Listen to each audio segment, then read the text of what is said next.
أعوذ بالله من الشيطان الرجيم بسم الله الرحمن الرحيم الذي خلق الموت والحياة ليبلوكم أيكم أحسن عملا وهو العزيز الغفور. He is the one who created death and life in order to test which of you is best in deeds. And he is the Almighty, all forgiving. So the verse that I just recited is of Surah Al-Mulk, chapter number 67, verse number 2. What does Allah say in this ayah? Okay, Allah subhanahu wa ta'ala in this ayah he says that life and death were created to test us, that who amongst us is the best in deeds. So now the very broad concept comes into picture, that is the best amongst you is the one who is best in the deeds. Now we understand what is the criteria on the basis of which we can compare ourselves to others.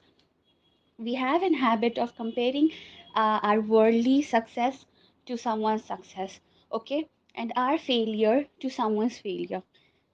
But now the criteria that Islam says to compare is only in the religion, and that too in the good ways. Okay, the best amongst us is the best in the deeds.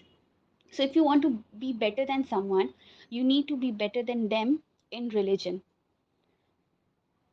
I understand and agree that each one of us is facing a trial, is going through a trial, and for some it is big, for some it is small. But we still aren't getting the concept of life clearly. We are misunderstanding life. Life is a test, okay? And the people who were tested the most amongst us are the prophets, the Ambiyas.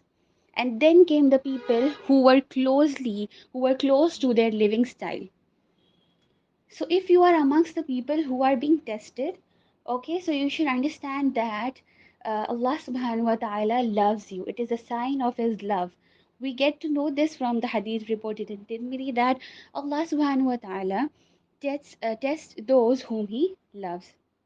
So it's a sign of his love that you are being tested.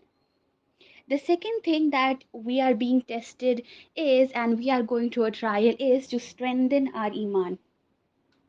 And how is this possible? How is a test going to reform you, that you transform and your iman level goes up? How is it possible? Only when we have sabr, only when we are patient in that test. Over 90 places in the Quran is patient. The word patient is mentioned. And along with it, it is also mentioned that Allah subhanahu wa ta'ala is with the patient one.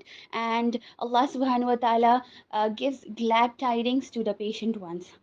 So how is all of this going to come into the picture?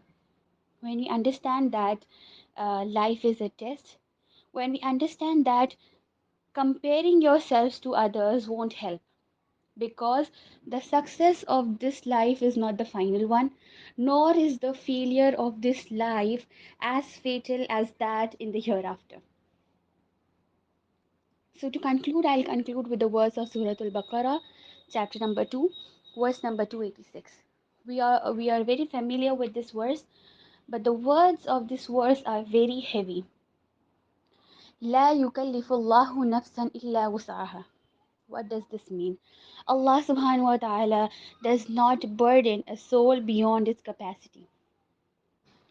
So instead of complaining, instead of demotivating yourself, you should understand that it was Allah subhanahu wa ta'ala who has trusted you with the situation you are in. So you should be patient, try to understand the concept of life, and work for the betterment of yourself.